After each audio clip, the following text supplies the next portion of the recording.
প্রিয় দর্শক, কেমন আছেন? নিশ্চয়ই আপনারা ভালো আছেন। বরাবরের মতো আবারও আসলাম সেই ভাইরাল সুমিকে নিয়ে আপনাদের মাঝে, যাকে দেখলে মাথা নষ্ট হয়ে যায় সেই সুমি। দীর্ঘদিন ধরে সুমিকে খুঁজছি, কিন্তু সুমিকে পাচ্ছি না। আজকে হুট করে সুমি নিজে ইচ্ছায় চলে আসছে। সুমির সাথে কথা বলবো। সুমি আপু, কেমন আছেন? আল্লাহ রাখছে, কোনো মত না। আচ্ছা সুমি আপু, তোমার এই হাসির পিছনে আসলে কোনো কারণ আছে? এই কারণটা কি বলো তো? হাসলেই কি হয়? হাসির ভিতরে তো মানুষের কষ্ট লুকিয়ে থাকে। অনেক কষ্ট লুকিয়ে থাকে না? আচ্ছা, বিয়েটি কি হয়েছে? না, বিয়ে শাদী হয়নি, হবে। এখনো বিয়ে শাদী হয় নাই? হয় নাই, হবে। আচ্ছা সুমি আপু, আমাদের অনেক দর্শক নতুন আছে, তোমার ঠিকানাটা যদি একটু বলো। ঠিকানার কথা তো বলছি, সব প্রতিবেদনেই তো ঠিকানা দেওয়া আছে। না, তারপর আর একবার যদি বলতেন তাহলে একটু ভালো হতো। কিছুদিন আগেও তো ঠিক একটা প্রতিবেদন আছে, সেখানেও তো ঠিকানার কথা দেওয়া আছে।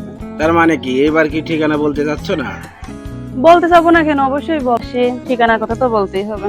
প্রতিবেদনে বারবার আসেন, বারবারই ঠিকানাটা বলতে হবে। ঠিকানাটা একটু বলেন।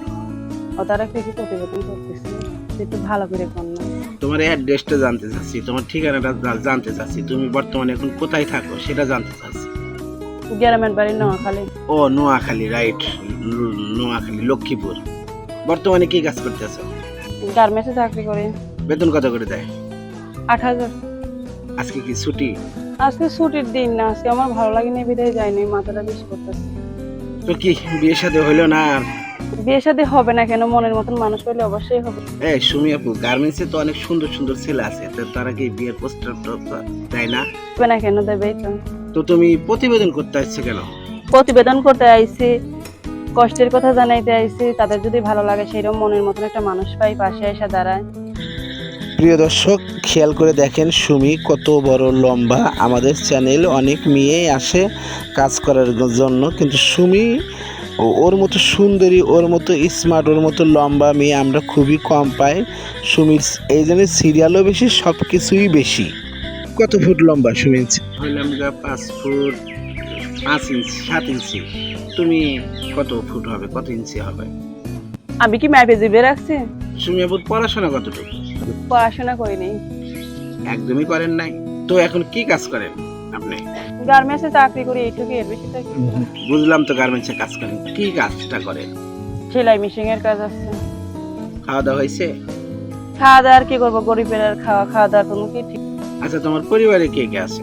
সুমি আপু, আমার মনে হয় কি জানো, তোমার জামাই তোমাকে খুব আদর করবে, খুবই ভালোবাসবে। সেই ভালোবাসার ইচ্ছা, আশায় আসছি। এই কথাটা কি জন্য বললাম, কারণ কি জানো, যে মেয়েদের এই যে নাকের আগা ঘামে, মোচ ঘেমে যায়, সেই মেয়েদের স্বামীরা, মানে সেই মেয়েরা খুবই লক্ষ্মী হয়। সেই মেয়েরা, মানে হাসতেছো তুমি, সেই মেয়েরা খুবই ভাগ্যবতী হয়। আচ্ছা, তোমার পরিবারে কে কে আছে? মা বাবা আছে, ভাই বোন আছে, 4টা ভাই বোন। ভাই বোনের ভিতরে আমিই বড়। তুমি বড়? তোমার ছোট ভাই বোন গুলা কি করে? ভাইরা কিছু করে না, 2টা ভাই আছে, একটা ভাই লেখাপড়া করে না, একটা ভাই লেখাপড়া করে, একটা বোন লেখাপড়া করে। আচ্ছা, ভাই বোন লেখাপড়া করে, এদের খরচ কে দেয়? আমরা এটা নিয়ে, আমি আর আমার বাবা। তোমরা এটা নাও তো। তোমার বাবার কি অবস্থা? বাবার আর কি অবস্থা, বাবা কোনো মতন কাজ বাজ করে, আমি মিলে সংসারটা চালাই নিতেছি। আচ্ছা, তাই তো। কি রান্না বান্না হচ্ছিল, কি খাওয়া দাওয়া করলা? রান্নার কি করবো, ডাউল রান্না করছি, আলু ভর্তা বানাইছি, শাক ভাজি করছি। সবই তো ভালো খাবার। তোমার সাথে কথা বলতে বলতে আমার খিদে লেগে গেছে, সত্যি সত্যি। প্রিয় দর্শক, আমাদের এই অনুষ্ঠানগুলো শুধুমাত্র আপনাদের বিনোদনের জন্য করা হয়। আপনারা যদি এই নাম্বারে টাকা দেন বা টাকা দিয়ে কোনো ঝামেলা করেন, এই জন্যে আমি আর এই সুমি আপু দায়ী থাকবো না।